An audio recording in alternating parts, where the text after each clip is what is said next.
Hi everyone. ಭಾರತೀಯ railway ಇಲಾಖೆಯಲ್ಲಿ NTPC ಅನ್ನುವಂಥ ಹುದ್ದೆ ಕಾಲಾಗಿರೋದು ಈಗಾಗಲೇ ಎಲ್ರಿಗೂ ತಿಳಿದಿರುವಂತಹ ವಿಚಾರ ಅಲ್ವಾ. ಸೊ ಈ ಒಂದು ವಿಡಿಯೋದಲ್ಲಿ ನಾವು ಅದಕ್ಕೆ ಸಂಬಂಧಪಟ್ಟಂತೆ ಪ್ರಮುಖವಾದಂಥ ಮಾಹಿತಿಯನ್ನು ನಾವು ನೋಡ್ತಾ ಹೋಗೋಣ.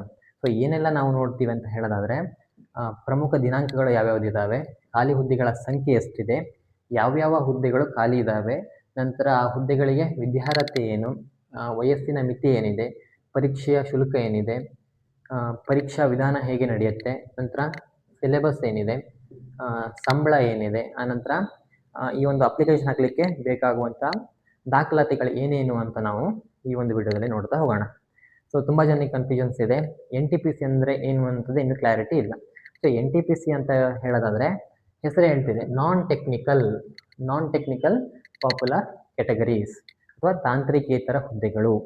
ಅಂದರೆ ಏನು, ಭಾರತೀಯ ರೈಲ್ವೆ ಇಲಾಖೆಯಲ್ಲಿ ರೈಲ್ವೆ ಸ್ಟೇಷನ್ನಲ್ಲಿ ಏನೇನು ಕ್ಲರಿಕಲ್ ಜಾಬ್ಸ್ ಅಂತ ಇದೆ ಅಲ್ವಾ, ಅಥವಾ ವೈಟ್ ಕಾಲರ್ ಜಾಬ್ಸ್. ಸೊ ಅದಕ್ಕೆ ರಿಕ್ರೂಟ್ಮೆಂಟ್ ಮಾಡುವಂಥದ್ದು ಏನಿದೆ ಅದನ್ನು NTPC ಅಂತ ನಾವು ಕರಿತೀವಿ. ಸೊ ಈ ಒಂದು ರಿಕ್ರೂಟ್ಮೆಂಟ್ ಪ್ರೊಸೀಜರ್ನ ನಡೆಸುವಂಥದ್ದು RRB ಅಥವಾ ರೈಲ್ವೆ ನೇಮಕಾತಿ ಮಂಡಳಿ ಏನಿದೆ, ಸೊ ಅದು ರಿಕ್ರೂಟ್ಮೆಂಟನ್ನು ನಡೆಸುತ್ತೆ. ಸೊ ಒಟ್ಟು ಭಾರತೀಯ ರೈಲ್ವೆನ 18 ವಲಯಗಳಾಗಿ ವಿಂಗಡಣೆಯನ್ನು ಮಾಡಿದ್ದಾರೆ. ಒಂದು ಅಂಡರ್ ಪ್ರೊಸೆಸ್ಸಲ್ಲಿದೆ. ಸೊ ಈ ಒಂದು 18 ವಲಯಗಳಲ್ಲಿ ಯಾವ್ಯಾವ ಸ್ಟೇಷನ್ಗಳಲ್ಲಿ ಯಾವ್ಯಾವ ಹುದ್ದೆಗಳು ಖಾಲಿ ಇದಾವಲ್ವಾ, ಸೊ ಆ ಹುದ್ದೆಗಳಿಗೆ NTPC ರಿಕ್ರೂಟ್ಮೆಂಟನ್ನು ಮಾಡುತ್ತೆ.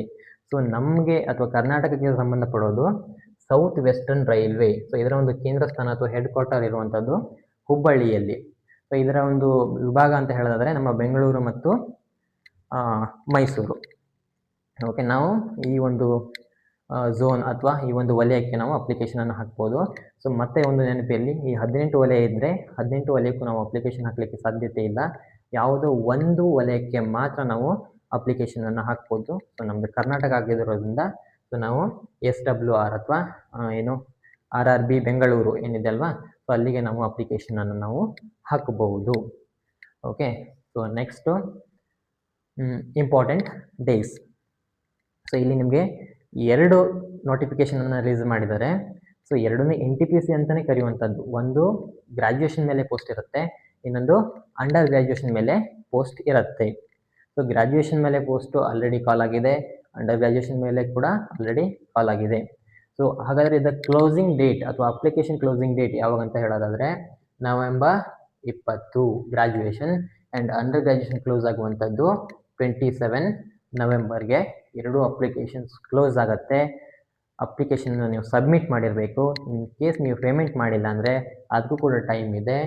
November 22 ಟೈಮ್ ಇದೆ ಗ್ರ್ಯಾಜುಯೇಷನ್ಗೆ ಅಪ್ಲಿಕೇಶನ್ ಹಾಕೋದಾದರೆ. ಅಂಡರ್ ಗ್ರ್ಯಾಜುಯೇಷನಲ್ಲಿ ಹಾಕ್ತಿದ್ದೀರಾ ಅಂತ ಹೇಳೋದಾದರೆ 29 ನವೆಂಬರ್ ನಿಮಗೆ ಕೊನೆಯ ದಿನಾಂಕ ಆಗಿರುತ್ತೆ ಪೇಮೆಂಟನ್ನು ಮಾಡಲಿಕ್ಕೆ. ಓಕೆ, ನೆಕ್ಸ್ಟ್ ವೇಕೆನ್ಸೀಸ್ ಎಷ್ಟಿದೆ. ಸೊ ಗ್ರ್ಯಾಜುಯೇಷನ್ನು ಸಪ್ರೇಟ್ ನೋಟಿಫಿಕೇಷನ್, ಅಂಡರ್ ಗ್ರ್ಯಾಜುಯೇಷನ್ ಕೂಡ ಸಪ್ರೇಟ್ ನೋಟಿಫಿಕೇಷನ್ ಅಂತ ಹೇಳಿದ್ದೀನಿ. ಸೊ ಗ್ರ್ಯಾಜುಯೇಷನ್ನಲ್ಲಿ 5810 ಹುದ್ದೆಗಳನ್ನು ಕರೆದಿದ್ದಾರೆ. ಸೊ ಅಂಡರ್ ಗ್ರ್ಯಾಜುಯೇಷನಲ್ಲಿ 3058 ಹುದ್ದೆಗಳನ್ನು ಕರೆದಿದ್ದಾರೆ. ಹಾಗಾದರೆ ಯಾವ್ಯಾವ ಹುದ್ದೆಗಳು ಖಾಲಿ ಇದ್ದಾವೆ? ಸೊ ನೀವು ಇಲ್ಲಿ ನೋಡ್ಬೋದು, ಒಂದು chief commercial come ticket supervisor 101 post. So ಅದೇ ಥರ station master 615. Next goods train manager 3416. Next junior account assistant come typist 921. Next senior clerk come typist 638. So next traffic assistant 59. ಒಟ್ಟು 5810 ಹುದ್ದೆಗಳನ್ನು ಗ್ರ್ಯಾಜುಯೇಷನ್ ಮೇಲೆ ಕರೆದಿರುವಂಥದ್ದು. ನೆಕ್ಸ್ಟ್ ಅಂಡರ್ ಗ್ರ್ಯಾಜುಯೇಷನ್ ಅಥವಾ PUC base ಮೇಲೆ ಕರೆದಿರುವಂಥ ಹುದ್ದೆಗಳು ಯಾವ್ಯಾವುದು ಅಂತ ನೋಡೋದಾದರೆ commercial come ticket clerk 2424. Next accounts clerk come typist 394. Junior clerk come typist 163. Train clerk 77. ಒಟ್ಟು 3058 ಹುದ್ದೆಗಳನ್ನು PUC ಮೇಲೆ ಅಥವಾ ಅಂಡರ್ ಗ್ರ್ಯಾಜುಯೇಷನ್ ಮೇಲೆ ಕರೆದಿರುವಂಥದ್ದು. ಓಕೆ, ನೆಕ್ಸ್ಟ್ ಎಜುಕೇಷನಲ್ ಕ್ವಾಲಿಫಿಕೇಷನ್ ಅಥವಾ ವಿದ್ಯಾರ್ಹತೆ. ಸೊ ಹೇಳಿದ್ದೀನಿ 2 separate notification. So in case ನೀವು ಗ್ರ್ಯಾಜುಯೇಷನ್ ಮೇಲೆ ಅಪ್ಲಿಕೇಶನನ್ನು ಹಾಕ್ತಿದ್ದೀರಾ ಅಂತ ಹೇಳೋದಾದರೆ ಯಾವುದೇ ಯೂನಿವರ್ಸಿಟಿಯಲ್ಲಿ ಕಾನೂನು ಮಾನ್ಯತೆ ಹೊಂದಿದ ಯಾವುದೇ ಯೂನಿವರ್ಸಿಟಿಯಲ್ಲಿ ನೀವು ಪದವಿಯನ್ನು ಹೊಂದಿರಬೇಕು ಅಥವಾ ಅದಕ್ಕೆ ಸರಿಸಮಾನವಾದಂಥ ಯಾವುದೇ ಏನು ಶೈಕ್ಷಣಿಕ ಅರ್ಹತೆಯನ್ನು ನೀವು ಹೊಂದಿದ್ರೂ ಕೂಡ ಅಪ್ಲಿಕೇಶನನ್ನು ಹಾಕ್ಬೋದು. ಸೊ ಅಂಡರ್ ಗ್ರ್ಯಾಜುಯೇಷನ್ ಮೇಲೆ ಹೇಳೋದಾದರೆ ನೀವು PUCಯನ್ನು ಕಂಪ್ಲೀಟ್ ಮಾಡಿರಬೇಕು, ಅಥವಾ ಅದಕ್ಕೆ ಏನು ಇಕ್ವಿವೆಲೆಂಟ್ ಆಗಿರುವಂಥ ಯಾವುದೇ ಶೈಕ್ಷಣಿಕ ಅರ್ಹತೆಯನ್ನು ಹೊಂದಿದ್ರು ಕೂಡ ನೀವು ಅಪ್ಲಿಕೇಶನನ್ನು ಹಾಕ್ಬೋದು. ನೆಕ್ಸ್ಟ್ ವಯೋಮಿತಿ ಹೇಳೋದಾದರೆ ಗ್ರ್ಯಾಜುಯೇಷನನ್ನು ನೀವು ಅಪ್ಲಿಕೇಶನ್ ಹಾಕಬೇಕಂದ್ರೆ 18 ವರ್ಷದಿಂದ 33 ವರ್ಷದ ಒಳಗಾಗಿರಬೇಕು. ನಂತರ ಅಂಡರ್ ಗ್ರ್ಯಾಜುಯೇಷನ್ ಅಪ್ಲೈ ಮಾಡ್ತಿದ್ದಾರೆ ಅಂತ ಹೇಳೋದಾದರೆ 18ರಿಂದ 30 ವರ್ಷದ ಒಳಗೆ ನಿಮ್ಮ ವಯಸ್ಸಿನ ಮಿತಿ ಇರಬೇಕಾಗತ್ತೆ. ನೆಕ್ಸ್ಟ್ ಸ್ಯಾಲ್ರಿ ಸ್ಟ್ರಕ್ಚರ್ ಇಂಪಾರ್ಟೆಂಟ್, ವೇತನ ಮತ್ತು ಭತ್ಯೆ. ಫಸ್ಟು ಅಂಡರ್ ಗ್ರ್ಯಾಜುಯೇಷನ್ ಮೇಲೆ ನೋಡೋಣ. ಸೊ ನಿಮಗೆ ಪೇಮೆಂಟ್ ಕೊಡುವಂಥದ್ದು ಕೇಂದ್ರ ಸರ್ಕಾರದಲ್ಲಿ ಇವಾಗ ಇರುವಂಥದ್ದು 7th pay commission, central pay commission, CPC ಅಂತ ನಾವು ಕರಿತೀವಿ. ಸೊ ಇದರಲ್ಲಿ ನಿಮಗೆ ಬೇರೆ ಬೇರೆ ಲೆವೆಲ್ಸ್ ಬರುತ್ತೆ. ಸೊ ನಾನೇನು ಈಗ ಹೇಳಿದೆ ಅಲ್ವಾ, ಸೊ ಇಷ್ಟು ಹುದ್ದೆಗಳನ್ನು, ಸೊ ಈ ಹುದ್ದೆಗಳು ಯಾವ್ಯಾವ ಲೆವೆಲಲ್ಲಿ ಬರುತ್ತೆ ಅಂತ ನೀವು ನೋಡ್ಬೋದು ಇಲ್ಲಿ. ಸೊ ಫಸ್ಟು 2 ಏನು ಬರುತ್ತೆ, 6th ಪೇ ಲೆವೆಲಲ್ಲಿ ಬರುತ್ತೆ. ಸೊ ನಿಮ್ಮ ಬೇಸಿಕ್ ಪೇ ಎಷ್ಟಿದೆ, 35,400 ಬರುತ್ತೆ. ನೆಕ್ಸ್ಟ್ 3 4 ಏನಿದೆ, ಬೇಸಿಕ್ ಪೇ 29,200 ಇದೆ. ನೆಕ್ಸ್ಟ್ ಟ್ರಾಫಿಕ್ ಅಸಿಸ್ಟೆಂಟು, ಇದು 4th ಲೆವೆಲಲ್ಲಿ ಬರುತ್ತೆ. ಸೊ ಇದಕ್ಕೆ ಬೇಸಿಕ್ ಪೇ ಇರುವಂಥದ್ದು 25,500. ಇದು ನಿಮಗೆ ಬೇಸಿಕ್ ಪೇ ಅಷ್ಟೇ. ಇದಕ್ಕೆ ನೆಕ್ಸ್ಟ್ ಏನಾಗುತ್ತೆ, ಅಲೋಯೆನ್ಸಸ್ ಆ್ಯಡ್ ಆಗುತ್ತೆ, ಅದನ್ನು ನಾವು ನೆಕ್ಸ್ಟ್ ನೋಡೋಣ. ಸೊ ನೆಕ್ಸ್ಟ್ ಅಂಡರ್ ಗ್ರ್ಯಾಜುಯೇಷನ್ ಮೇಲೆ ನೋಡೋಣ. ನೆಕ್ಸ್ಟು ಇದು 3rd ಪೇ ಲೆವೆಲಲ್ಲಿ ಬರುತ್ತೆ, 3rd ಪೇ ಸ್ಕೇಲಲ್ಲಿ ಬರುತ್ತೆ. ಇನಿಷಿಯಲ್ ಪೇ ಅಥವಾ ಬೇಸಿಕ್ ಪೇ ನಿಮಗೆ ಎಷ್ಟಿದೆ, 21,700 ಇದೆ. ಸೊ ಅದೇ ಥರ next account clerk come typist and junior clerk come typist and train clerk 2nd pay ಲೆವೆಲಲ್ಲಿ ಬರುತ್ತೆ. ಸೊ ಅದಕ್ಕೆ ಬೇಸಿಕ್ ಪೇ ಎಷ್ಟಿದೆ, 19,900 ಇದೆ. ಇದು ನಿಮಗೆ ಬೇಸಿಕ್ ಪೇ ಅಥವಾ ಇನಿಷಿಯಲ್ ಪೇ ಅಂತ ಹೇಳ್ತಾರೆ. ಹಾಗಾದರೆ ಅಲೋಯೆನ್ಸಸ್ ಯಾವುದಿದೆ, ಏನೇನು ಆ್ಯಡ್ ಆಗುತ್ತೆ ಅಂತ ನೋಡೋಣ. ಸೊ ನೆಕ್ಸ್ಟ್ ಅಲೋಯೆನ್ಸಸ್ ಬಗ್ಗೆ ನಾವು ಡಿಸ್ಕಷನ್ ಮಾಡೋದಾದರೆ ನಿಮಗೆ DRNS ಅಲೋಯೆನ್ಸ್ ಅಂತ ಕೊಡ್ತಾರೆ. ನಾವು DA ಅಂತ ಸಾಮಾನ್ಯವಾಗಿ ಹೇಳ್ತೀವಿ. ಸೊ ಎಷ್ಟಿದೆ DA ಅಂತ ಹೇಳೋದಾದರೆ 58% ಇದೆ.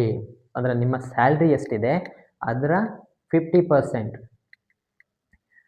ಏನು ಇಲ್ಲಿ 35,400 ಅಂತ ನೋಡಿದ್ವಿ ಅಲ್ವಾ.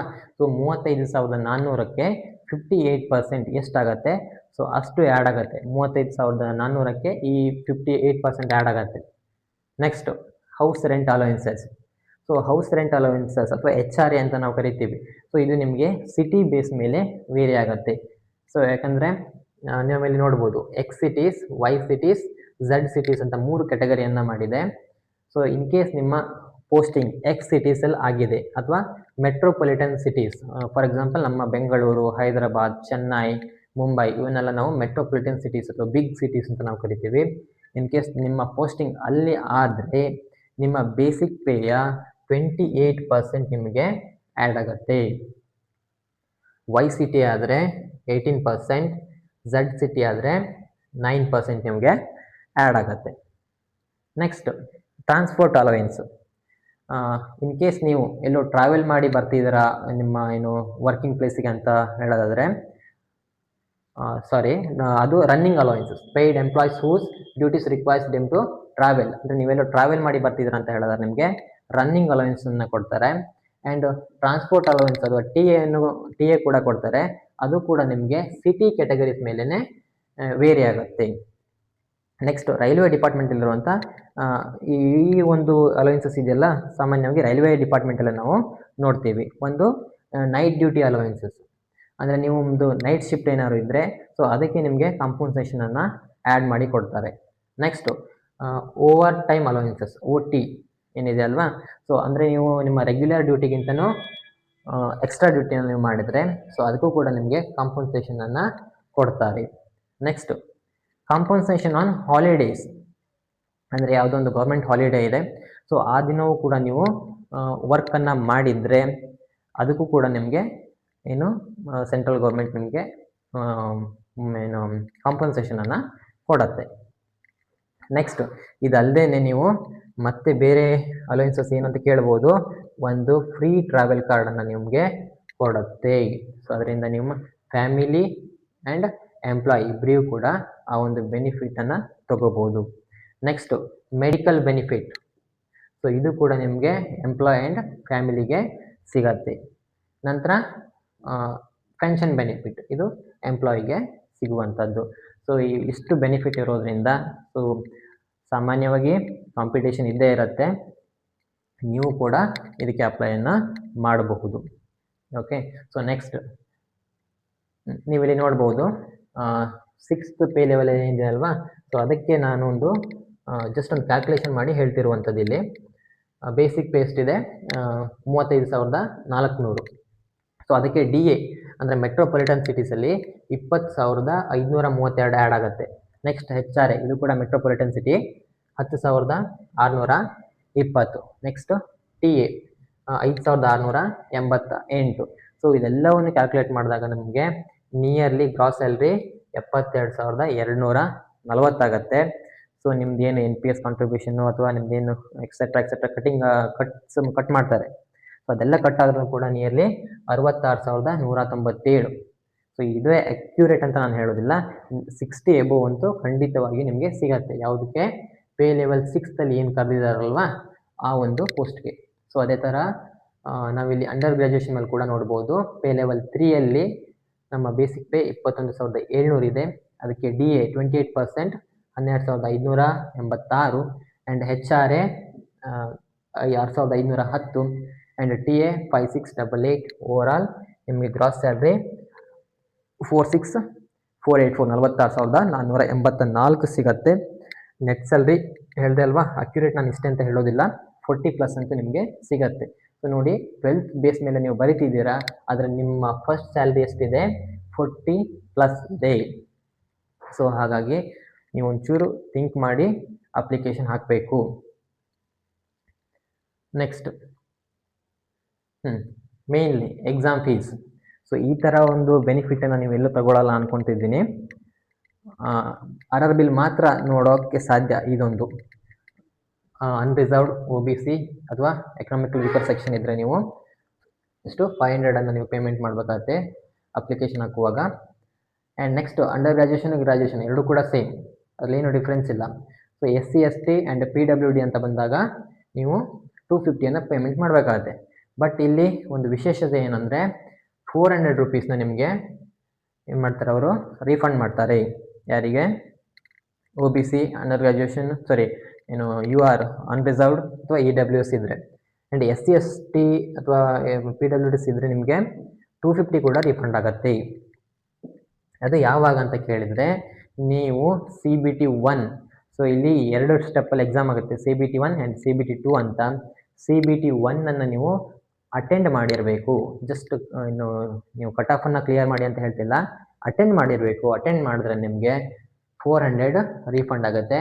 SC ST 250 ರೀಫಂಡ್ ಆಗುತ್ತೆ. ಸೊ ಇದನ್ನು ಒಂದು ಯುಟಿಲೈಸ್ ಮಾಡಿಕೊಳ್ಳುವಂಥದ್ದು ನೀವೇನು ಅಭ್ಯರ್ಥಿ ಆಗಿರ್ತೀವಲ್ಲ ನಿಮಗೆ ಬಿಟ್ಟಿರುವಂಥದ್ದು. ಸೊ ನೆಕ್ಸ್ಟ್ ರಿಕ್ರೂಟ್ಮೆಂಟ್ ಪ್ರೊಸೆಸ್ ಹೇಗಿರುತ್ತೆ, ನೇಮಕಾತಿ ಪ್ರಕ್ರಿಯೆ. ನಾನೀಗಾಗಲೇ ಹೇಳಿದೆ, CBT 1 ಆ್ಯಂಡ್ CBT 2 2 ಸ್ಟೆಪ್ಪಲ್ಲಿರುತ್ತೆ. ಅಂಡರ್ ಗ್ರ್ಯಾಜುಯೇಷನ್ ಎರಡೂ ಕೂಡ ಸೇಮ್ ಸಿಲೆಬಸ್, ಅದರಲ್ಲಿ ಏನು ಡಿಫ್ರೆನ್ಸ್ ಇಲ್ಲ, ಗ್ರ್ಯಾಜುಯೇಷನ್ ಆ್ಯಂಡ್ ಅಂಡರ್ ಗ್ರ್ಯಾಜುಯೇಷನ್. ಹಾಗಾದರೆ ಏನೇನು ಇರುತ್ತೆ, ಸೆಕ್ಷನ್ ಯಾವ್ಯಾವುದು? ಮ್ಯಾಥಮೆಟಿಕ್ಸ್ ಇರುತ್ತೆ. ನಿಮ್ಮ 10th ಲೆವೆಲಲ್ಲಿ ಏನು ಮ್ಯಾಥಮೆಟಿಕ್ಸ್ ಇದೆಯಲ್ಲ ಅದೇ ಮ್ಯಾಥಮೆಟಿಕ್ಸ್ ಇರುತ್ತೆ. ಎಷ್ಟು ಕ್ವಶನ್ಸ್ ಇರುತ್ತೆ?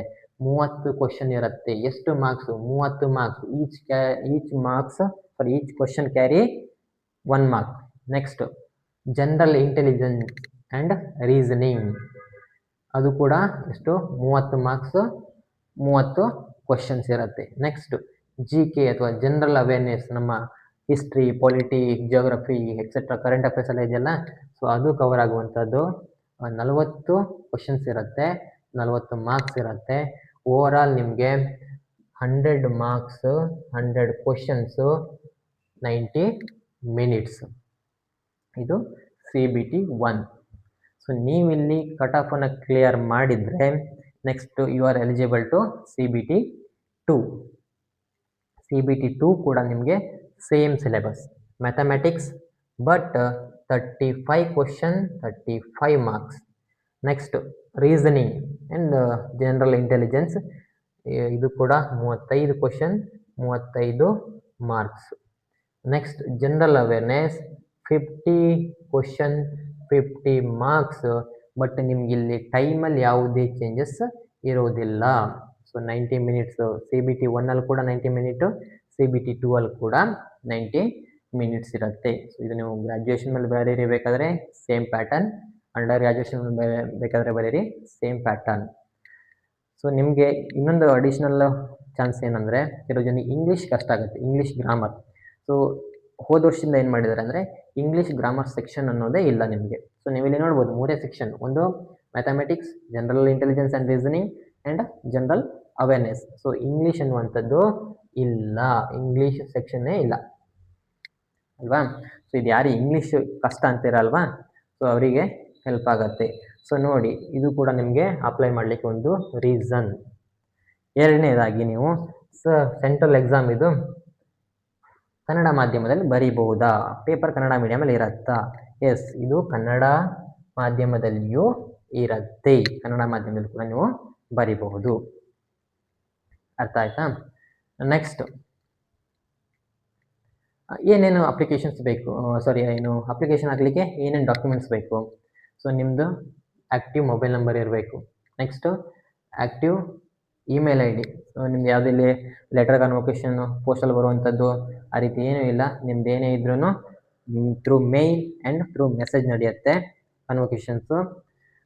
ಹಾಗಾಗಿ ನಿಮ್ಮದು active mail ID and mobile ನಂಬರ್ನ ನೀವು ಹೊಂದಿರಬೇಕು. ನಂತರ SSLC ಮಾರ್ಕ್ಸ್ ಕಾರ್ಡ್ ಬೇಕಾಗಿರುತ್ತೆ, PUC marks card. Next degree certificate ಅಥವಾ ಕನ್ವೊಕೇಶನ್ ಸರ್ಟಿಫಿಕೇಟ್.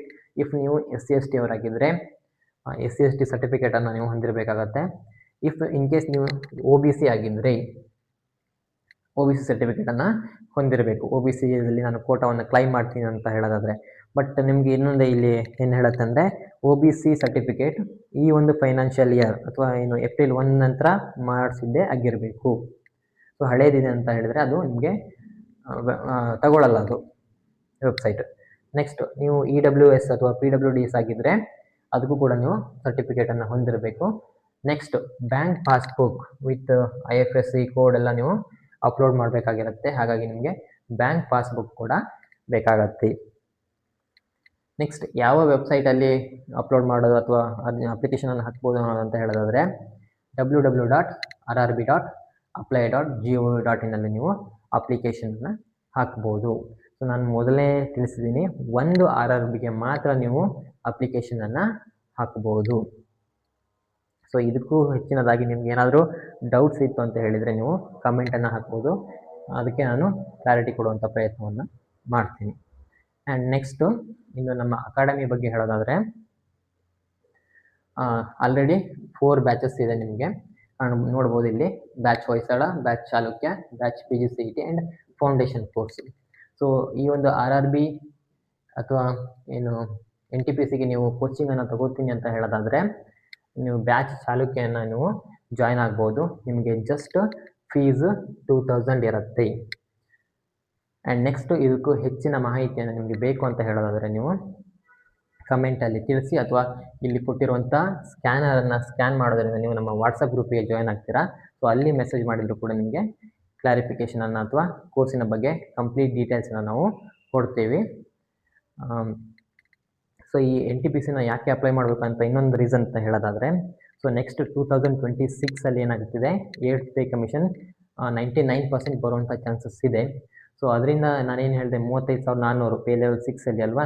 ಸೊ ಅದು ಕೂಡ ನಿಮಗೆ 20,000 to 30,000 ಹೈಕ್ ಆಗಬಹುದು. ಅರೌಂಡ್ 20,000 ಅಂತೂ ಹೈಕ್ ಆಗ್ಬೋದು ಒಂದು ಮಾಹಿತಿ ಪ್ರಕಾರ.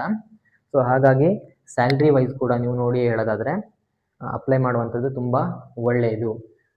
ಹಾಗಾಗಿ ಎಲ್ಲ ವಿದ್ಯಾರ್ಥಿಗಳು ಕೂಡ, ಅದರಲ್ಲೂ ಹೆಚ್ಚಾಗಿ ನಾನು ಹೇಳೋಂಥದ್ದು ಮಲೆನಾಡಿನ ವಿದ್ಯಾರ್ಥಿಗಳು ಏನಿದ್ದಾರಲ್ವ, ಸೊ ನಿಮಗೆ ಅವೇರ್ನೆಸ್ ಕಡಿಮೆ ಇದೆ.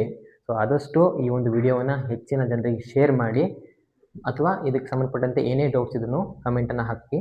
ಸೊ ಅಲ್ಲಿ ನಾನು ನಿಮಗೆ ಕ್ಲಾರಿಫಿಕೇಷನ್ ಕೊಡುವಂಥ ಪ್ರಯತ್ನವನ್ನು ಮಾಡ್ತೀನಿ. Okay, thank you.